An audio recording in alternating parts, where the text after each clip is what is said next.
오늘 하나님께서 우리에게 주신 말씀 에베소서 6장 1절에서 3절 말씀으로 다 같이 주 안에서 어떻게 행해야 하는지 말씀을 나누도록 하겠습니다. 여러분, 어버이날이었습니다. 그리고 오늘은 어버이 주일을 맞이하였습니다.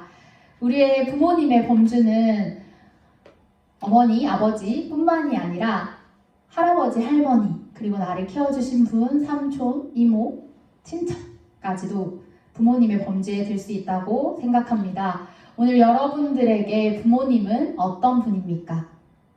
부모님은 어떤 의미를 가지고 계신가요?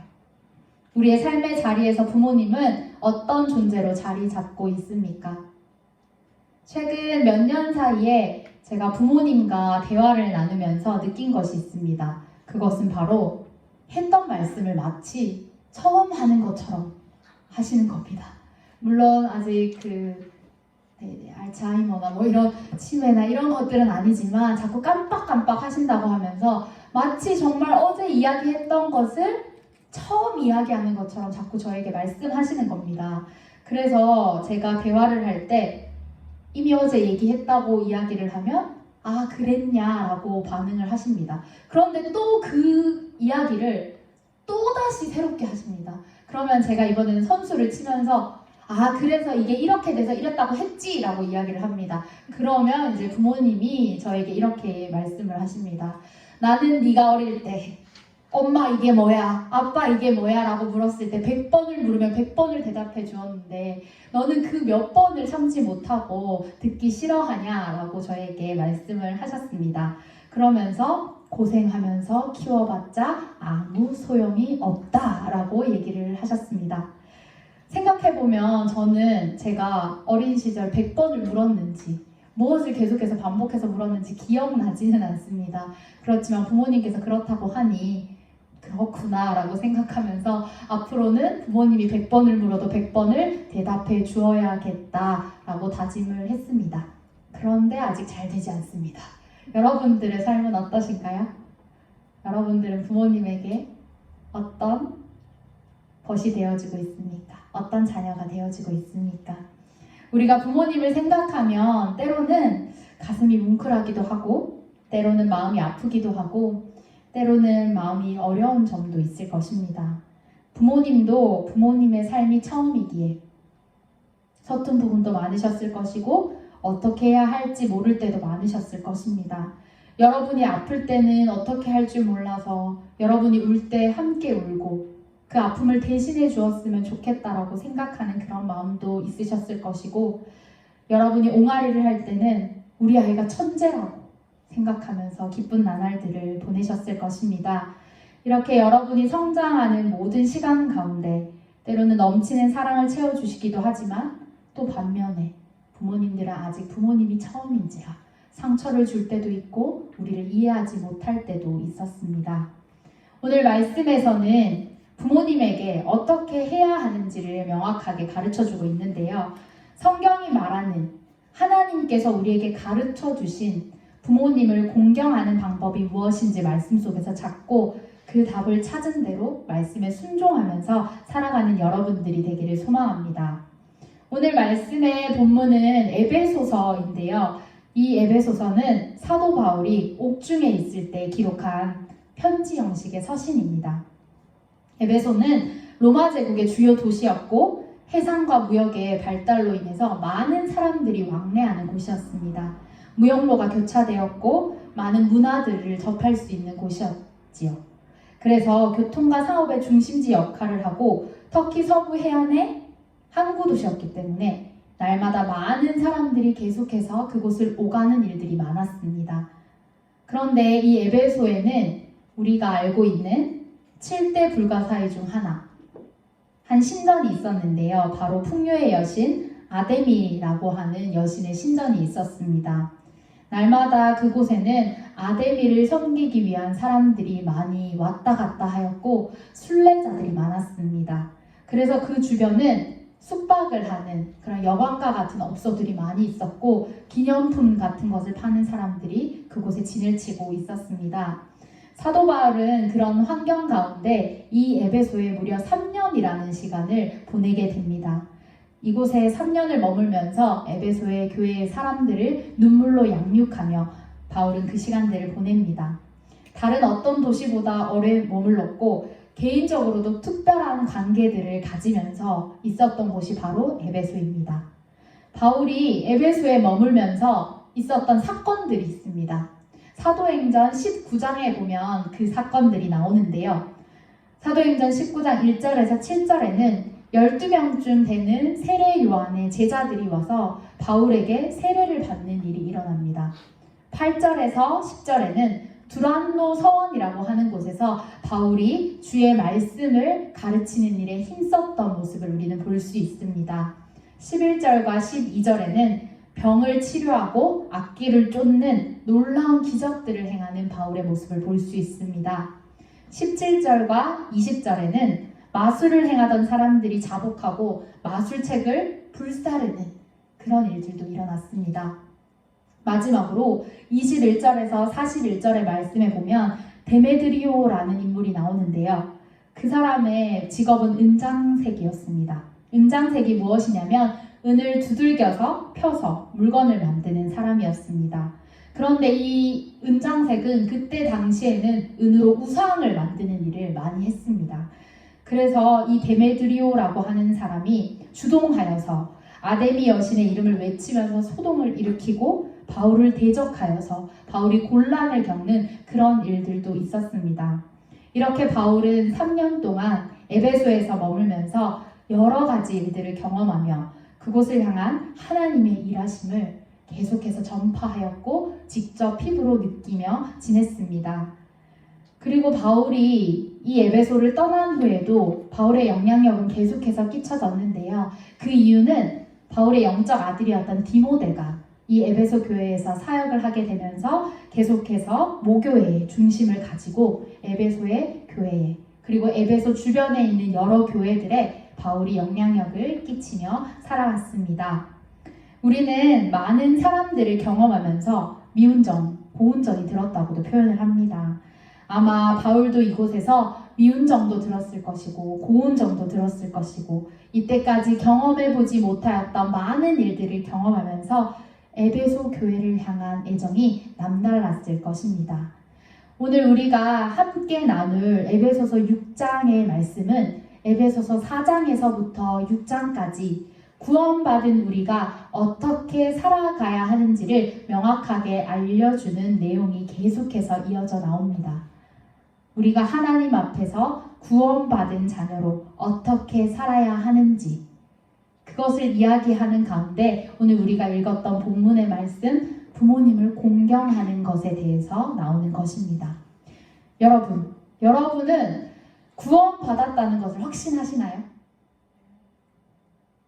구원받음을 확신하시나요? 구원받은 자녀의 삶은 어떤 삶일까요? 내가 구원을 받았다면 어떤 삶을 살아가야 할까요? 구원받은 자의 삶이 날마다 기쁜 삶일까요? 구원받은 자녀의 삶은 날마다 기쁘지 않을 수 있습니다. 구원받은 자의 삶에도 계속해서 어려움은 따르기 때문입니다. 우리의 삶이 힘든 이유는 우리가 우리의 힘으로 살아가려고 하기 때문인데요. 우리는 우리의 힘으로 먼저 행하고 그 후에야 하나님을 찾고 고갈되고 힘들어하고 허덕일 때 그때 왜 하나님이 도와주시지 않았냐고 그렇게 물을 때가 너무나도 많습니다. 그래서 우리는 이제 이런 삶이 아니라 구원받은 하나님의 자녀로서 하나님께서 우리에게 채워주신 것을 가지고 그것을 나누어 줄 수 있는 그런 삶을 살아가야 합니다. 하나님께서 우리에게 채워주신 사랑이 우리 안에 가득할 때 우리는 비로소 하나님의 자녀된 사람으로서 구원받은 자녀로서의 삶을 마음껏 누리며 많은 사람들에게 영향력을 끼치며 살아갈 수 있습니다. 그리고 구원받은 자의 삶을 살아나가며 하나님께서 우리의 삶을 사용하시도록 드릴 수 있는 용기도 생기게 되는 것입니다. 우리의 삶에서 때로는 저는 주님을 위해 제 삶을 드리겠습니다라고 고백하는 그런 적이 있었나요? 혹시 고등학교 때나 중학교 때 수련회를 가거나 그런 일들이 있었을 때 주님 저는 제 삶을 드리겠습니다. 저는 제 목숨을 다해서 하나님께 나아가겠습니다. 고백한 적이 있었나요? 물론 저는 있었는데요. 네. 그런데 저의 삶을 돌아보고 많은 사람들의 삶을 보면 나의 삶을 드리겠다고 나의 생명까지도 아깝지 않게 여기고 주님께 드리겠다고 하면서 정작 아주 작은 일, 사소한 일들은 행하지 못하고 하나님의 뜻에 어긋나게 살아가는 적이 너무나도 많은 우리의 모습을 보게 됩니다. 오늘 이 말씀을 들으면서 우리가 순종해야 하는 것, 구원받은 자녀로서 어떻게 살아가야 하는지, 하나님께 그렇게 삶을 내어드리며 살아갈 수 있는 용기와 힘과 결단이 있기를 소망합니다. 오늘 우리가 에베소서 6장에서 바울을 통해서 함께 주 안에서 행해야 하는 것들 3가지를 살펴볼 건데요. 첫 번째는 바로 순종입니다.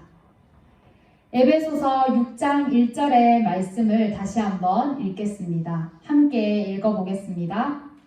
자녀들아 주 안에서 너희 부모에게 순종하라. 이것이 옳으니라. 네, 순종은 상하 관계에서 사용되는 말이기도 하고 인간 관계에서 많이 사용되어지는 단어입니다. 순종은 하나님께서 우리의 사이에, 하나님이 우리에게 어떤 일을 행하실 때 우리와의 관계를 말할 때도 이 순종이라는 단어를 많이 사용하게 됩니다. 구약에서부터 신약에 이르기까지 많은 말씀 속에서 우리는 순종이라는 단어를 볼 수 있습니다. 그런데 이 사건을 통하여서 우리가 한 가지 명확하게 알 수 있는 것은 하나님 앞에 순종을 하였을 때 기적이 일어나는 것을 우리는 볼 수 있습니다. 모세가 하나님의 말씀에 순종할 때 이스라엘 백성들이 출애굽을 할 수 있었습니다. 이스라엘 백성이 요단강을 건널 때 제사장들이 하나님의 말씀에 순종하여서 그 물에 발을 담글 때 그 물이 열려지는 것입니다.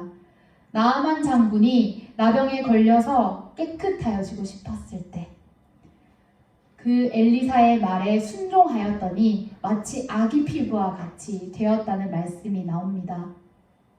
순종함으로 일어난 기적은 또 있는데요. 가나의 혼인잔치 때 그 사람들이 예수님의 말씀에 따라서 물을 채웠더니 그 물이 포도주로 변하는 기적을 우리는 볼 수 있습니다.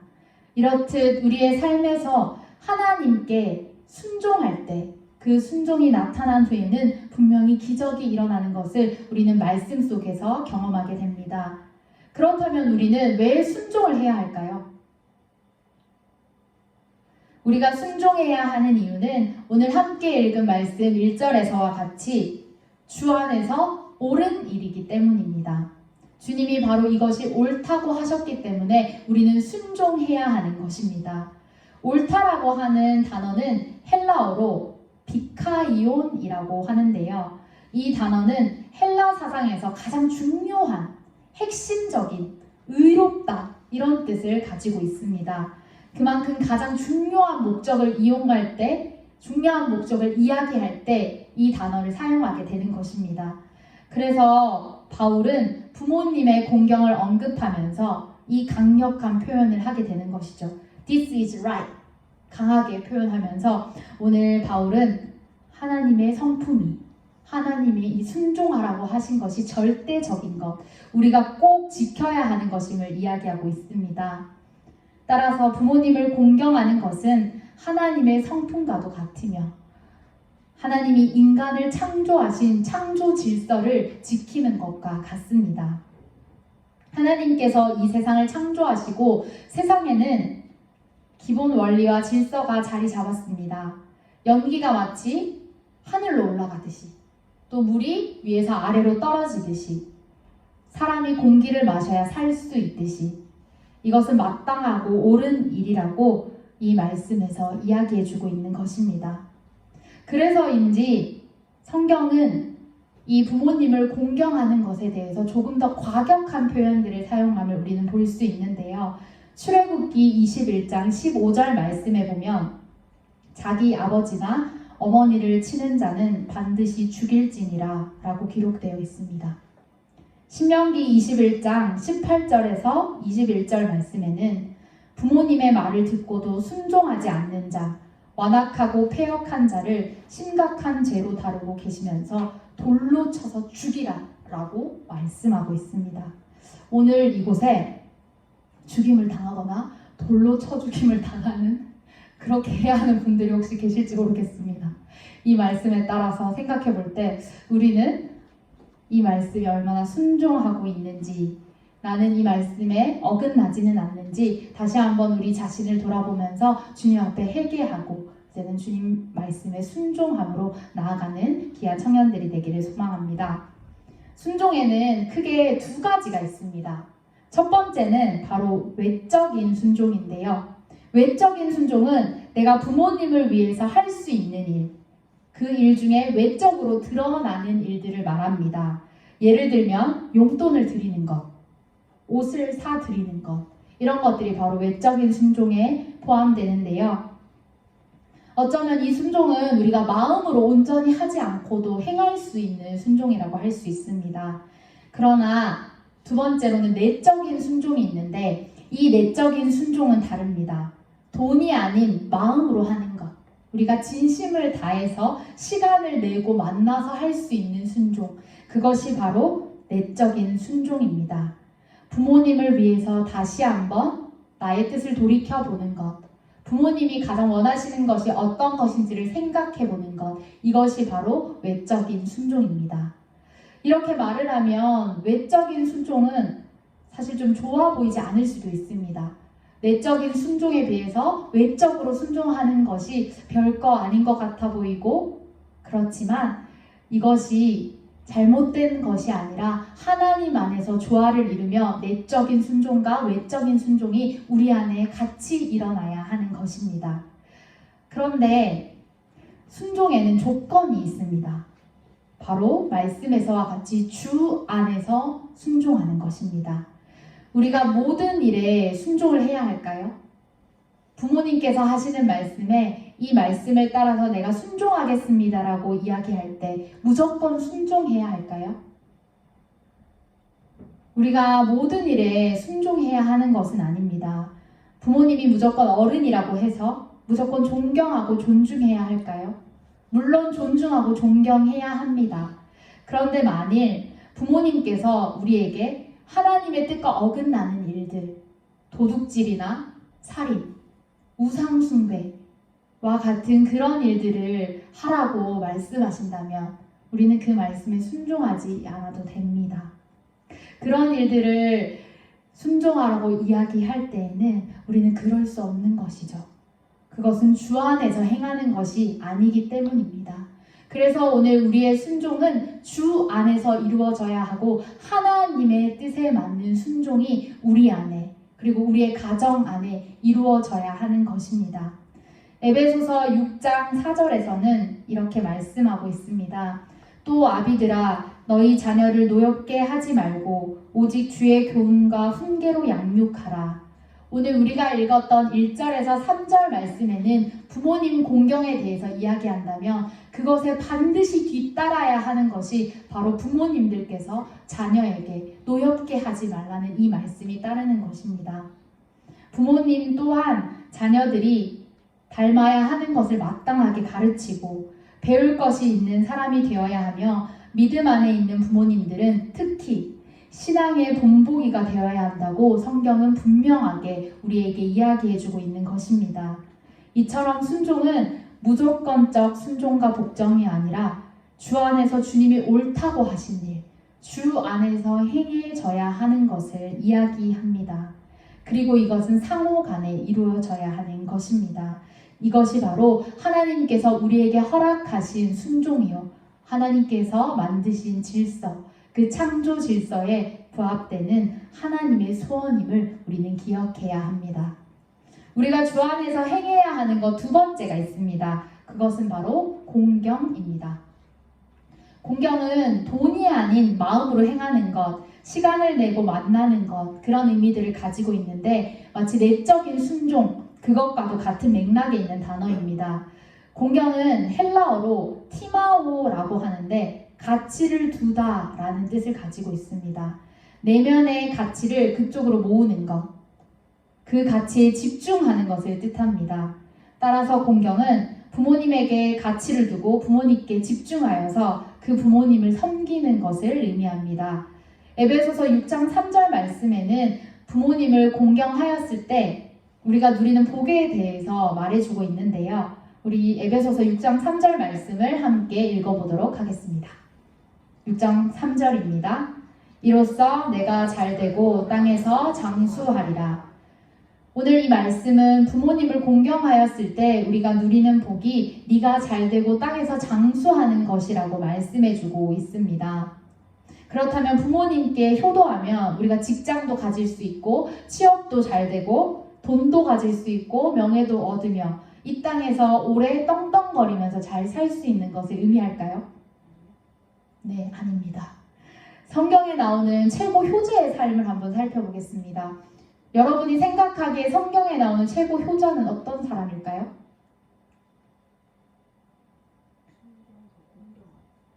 네, 그런 인물이 누가 있을까요? 그 인물은 바로 예수님입니다. 네, 예수님은 하늘의 아버지, 하나님 아버지로부터 그 아들로서 하나님의 뜻을 이루어드리기 위해서 자신의 모든 것을 드렸습니다.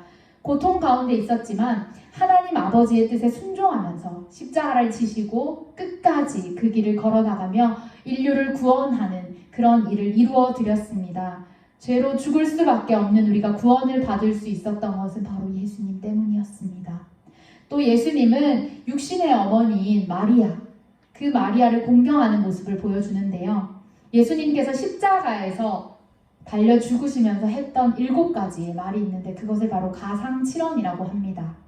요한복음 19장 26절에서 27절 말씀을 보면 여자여 아들이니이다 이렇게 말씀을 하시면서 요한에게 어머니를 부탁하는 모습을 볼 수 있습니다.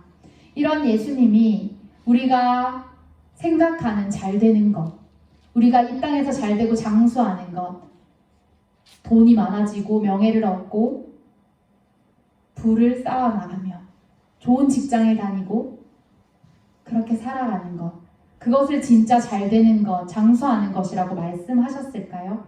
그렇지 않습니다.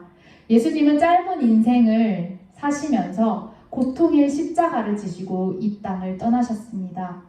우리가 생각하기에 하나님 안에서 잘되는 것은 경제적 지위가 높아지는 것, 부귀 영화를 누리며 살아가는 것, 그것으로 착각할 때가 많은데 그것은 하나님 앞에서 잘되는 것이 아닙니다. 물론 하나님께서 허락하실 때 우리는 하나님 안에서 많은 것들, 모든 것들을 누리며 살아갈 수 있습니다. 그런데 이것이 잘못되었다는 것이 아니라 하나님의 복은 이 땅의 재물과 권력으로 되는 것이 아니라 바로 하나님의 뜻 안에서 우리가 이루어 나가야 하는 것, 하나님께서 주신 복임을 우리는 반드시 기억해야 합니다. 진짜 잘 되는 것은 바로 이런 것입니다. 내가 주 안에서 부모님께 자라면 후에 그 자녀가 또 그것을 똑같이 신앙의 대물림으로 이어받고 하나님을 잘 섬기며 살아나가는 가정, 그 가정이 후에 하나님 나라에 가서 만나는 것, 그곳에서 영원히 하나님을 찬양하며 영화롭게 살아가는 것, 이것이 바로 하나님께서 우리에게 허락하신 최고의 복이요, 우리가 누려야 할 복임을 여러분들이 기억하셨으면 좋겠습니다. 우리가 이 땅에서 장수하는 것, 또 하나님 나라에서 많은 믿음의 자손들과 함께 장수하는 것, 이것이 복임을 꼭 기억하십시오. 믿음과 신앙이 우리의 가정 안에서 굳건하여지고 믿음이 잘 전수되어지는 삶을 포기하지 마십시오. 그런데 우리가 이런 하나님의 나라를 경험하고 우리가 하나님의 나라를 이루고 싶고 하나님의 나라를 꿈꾸며 살아가고 싶은데 그렇게 살아가려고 할 때 부딪히는 것들이 있습니다. 부모님을 공경하면 이 복을 받게 된다고 하는데 태어나서부터 때로는 부모님의 부당함과 부딪힐 때가 있고 부모님께 상처받기도 하고 이해할 수도 없고 많은 사람들에게 물어보아도 도무지 답을 찾지 못할 때가 있습니다. 그리고 오히려 더 깊은 절망 가운데로 빠질 때도 있습니다. 나를 힘들게 하는 상황들이 계속해서 끊임없이 이어지고 부모님 때문에 나의 인생을 포기하고 싶다는 생각을 가질 때도 있는 그런 삶을 우리는 경험하게 될지 모르겠습니다. 우리는 사람이기에 때로는 용서하기 어렵고 원망과 증오가 커져가는 현실 속에 살아갈 수 있습니다. 이런 어려운 상황들이 올 때 우리는 어떻게 해야 할까요? 그때 우리는 힘들더라도 그 부모님과 상황을 바라보는 것이 아니라 주님을 먼저 보아야 하는 것입니다. 우리의 시선을 들어서 하나님을 바라보고 부모님을 바라볼 때 나의 관점이 바뀌게 되는 것입니다. 주님의 관점으로 부모님을 바라보고 주님이 대하는 것처럼 그 부모님을 대할 수 있는 것. 그리고 이 일이 내 힘으로 되지 않을 때는 하나님께 다시 한번 하나님께 모든 것을 올려드리며 하나님 제 힘으로는 불가능합니다. 하나님께서 함께 해주시고 이 일들을 이루어 나가주세요. 라고 기도할 수 있는 우리가 되어야 합니다. 내가 도와주고 부양해야 하는 그리고 때로는 나에게 너무나도 상관이 없는 것 같은 부모님이라 할지라도 그리스도의 눈으로 부모님을 바라보고 주님이 사랑하는 귀한 사람으로서 부모님을 대할 수 있는 힘을 가지기를 소망합니다. 내가 할 수 없을 때 성령님께서 힘을 주시고 움직여 나가실 것입니다. 나의 찢겨진 마음 가운데 주님이 찾아오셔서 다시 주님의 은총의 빛을 비추어 주시고 여러분들이 능히 그렇게 살아갈 수 있는 힘을 더해 주실 것입니다. 우리가 주님 안에서 행해야 하는 것 세 번째가 있습니다. 그것은 바로 계명을 지키는 것입니다. 오늘 말씀에서는 내 아버지와 어머니를 공경하는 것이 약속이 있는 첫 계명이라고 말씀하십니다. 첫이라고 하는 이 단어는 헬라어로 프로테라고 하는데요. 이 뜻은 첫 번째, 중요하다라는 뜻을 가지고 있습니다. 즉 이 뜻은 부모님을 공경하는 것이 첫 번째이고 매우 중요하다라는 것이죠. 이것은 우리가 선택하는 것이 아니라 하나님께서 우리에게 지키라라고 말씀하여 주신 하나님의 명령입니다. 10계명을 보면 1에서 4계명은 하나님에 관한 것, 5에서 10계명은 이웃에 관한 것인데 이웃에 관련된 것 중에 첫 번째 계명, 바로 이것이 부모님을 공경하라인 것입니다. 이웃을 사랑하는 계명 중에 첫 번째로 우리에게 허락하신 것은 그만큼 중요하다라는 뜻이지요. 또 10계명에서는 하라 그리고 하지 말라라고 두 가지가 나뉘어지는데 10계명 중에 네 번째와 다섯 번째는 하라라고 말씀을 하십니다. 하지 않았을 때는 그것에 해당하는 형벌이 있습니다. 그러나 네 번째, 다섯 번째, 오늘 우리가 함께 읽었던 말씀처럼 부모님을 공경하라. 이 다섯 번째 계명은 하나님께서 부모님을 공경하라고 말씀하시면서 우리에게 약속을 숨겨두신 말씀입니다. 우리나라에는 유교 사상이 깊이 뿌리 박고 있는데요. 하나님의 계명을 지키는 것이 마치 유교의 도를 따라가는 것과 비슷해서 오해를 하는 경우가 있습니다. 하나님께서 우리에게 주신 계명과 유교적인 사상의 그런 개념이 반드시 구분되어지기를 원합니다.